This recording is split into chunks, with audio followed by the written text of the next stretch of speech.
एक बच्चा English medium अच्छा है या हिंदी मीडियम अच्छा है? ये सवाल मुझसे आजकल लगभग 50 व्यक्ति प्रतिदिन पूछते हैं, यही सवाल एक। तो मीडियम कौन सा अच्छा है, मैं आपको बता देता हूँ कौन सा अच्छा है। आप में से कितने लोग ऐसे हैं जिनके पास ये कहने की क्षमता है कि वो प्रीलिम्स और मतलब अंग्रेजी और हिंदी दोनों भाषाओं में लगभग बराबर कंफर्टेबल है? ऐसे कितने लोग हैं आप में से? ऐसे लोगों की संख्या करीब वही 15-20 के आसपास। कितने लोगों को लगता है कि उनकी अंग्रेजी बहुत ही अच्छी है, हिंदी अच्छी नहीं है उनकी ज़्यादा? ऐसे लोग तो यार नहीं के बराबर होंगे, 2-3 हैं। ठीक है, देखिए ये प्रश्न उसी को पूछना चाहिए जिसके पास चॉइस हो। जैसे मेरे पास कई बच्चे आजकल आते हैं कि सर हम कौन सा मीडियम रखें, हिंदी रखें, इंग्लिश रखें? मैं उनसे पहले पूछता हूँ कि आपको इनमें से कौन सी भाषा आती है, पहले ये बताइए। और हिंदी माध्यम में 3 तरह के लोग मिलते हैं। 100 में से 2 ऐसे मिलते हैं जिनकी हिंदी अंग्रेजी दोनों शानदार हैं। ये 100 में से 2 के आसपास मिलते हैं, और ऐसे 2 लोग हमेशा मिल जाते हैं। तो एक स्थिति हो सकती है कि आपकी इंग्लिश आपकी हिंदी से बेहतर हो, एक हो सकता है कि आपकी इंग्लिश आपकी हिंदी के बराबर हो, एक हो सकता है कि आपकी इंग्लिश आपकी हिंदी से कमज़ोर हो लेकिन लगभग बराबर हो, बराबर और कमज़ोर जैसा चल रहा है, और चौथा ये कि इंग्लिश काफ़ी चौपट है और हिंदी अच्छी है। एक 5वीं स्थिति भी है।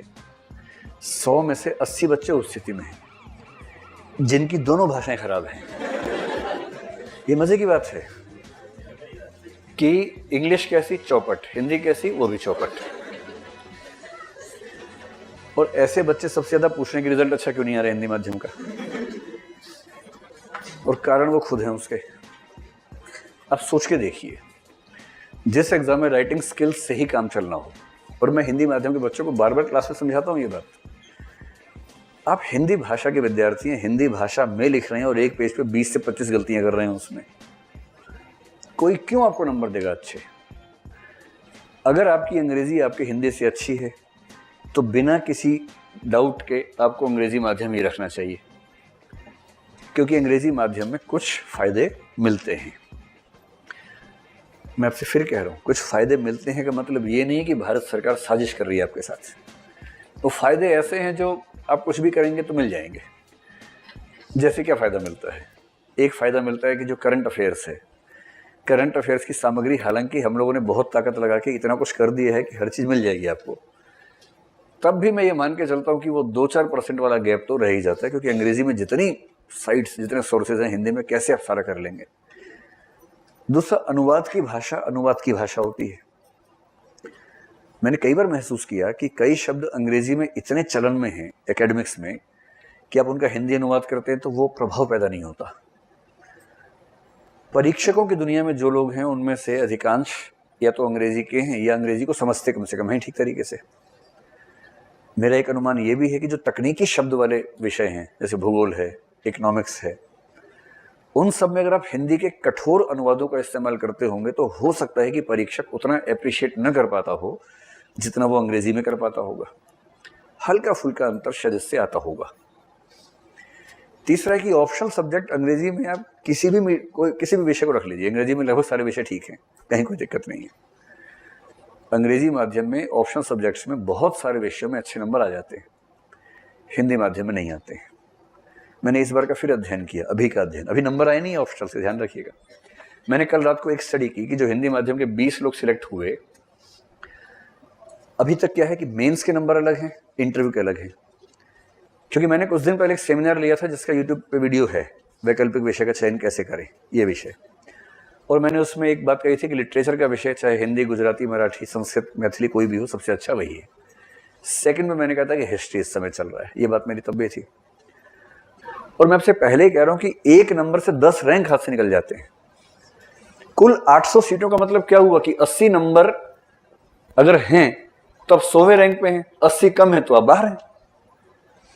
जिस प्रतिस्पर्धा में सारा खेल ही 80 से 100 नंबर का है, उसमें आपने केवल ऑप्शनल सब्जेक्ट गलत चुन के 100 नंबर कम करवा लिए अपने। फिर उसके बाद कोई ये कहे कि रिजल्ट खराब हो रहा है, तो ये तो जहां सारे हथियार रखे थे, आपको चुनना था एक हथियार युद्ध लड़ने के लिए, परमाणु बम भी रखा था, आपने लाठी उठा ली वहां पर और लाठी भांजते हुए जा रहे हैं युद्ध में, तो कैसे होगा? सामने लोग बम लेके बैठे हैं, AK-47 लेके बैठे हैं, एक ही हथियार चुनना है, बाकी हथियार दिए हुए हैं सबको बराबर। एक ही हथियार चुनने वाला था, वो आपने चुना ही गलत, तो कैसे होगा? इसलिए मेरी बात समझ लीजिए, अगर आपकी अंग्रेजी बेहतर है, अंग्रेजी माध्यम रखिए, इसमें कोई दो राय नहीं है। अगर आपकी अंग्रेजी हिंदी के बराबर है तो भी अंग्रेजी माध्यम रखिए, क्योंकि इंग्लिश में फायदा है।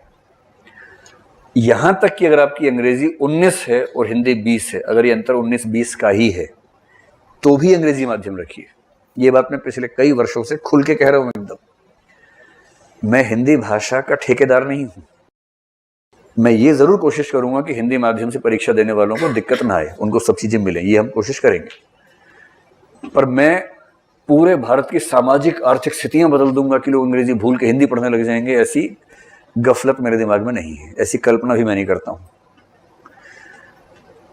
लेकिन आप में से 95% से ऊपर बच्चे ऐसे हैं जिनके पास चॉइस है ही नहीं, जिनकी अंग्रेजी हिंदी की तुलना में नहीं वैसे भी खराब है। मतलब हिंदी की तुलना में थोड़ी कमजोर है ऐसा नहीं है, हिंदी की तुलना में हटा दीजिए, कमजोर है। और जो भाषा कमजोर है उसको माध्यम बना के कहां तक चल पाएंगे?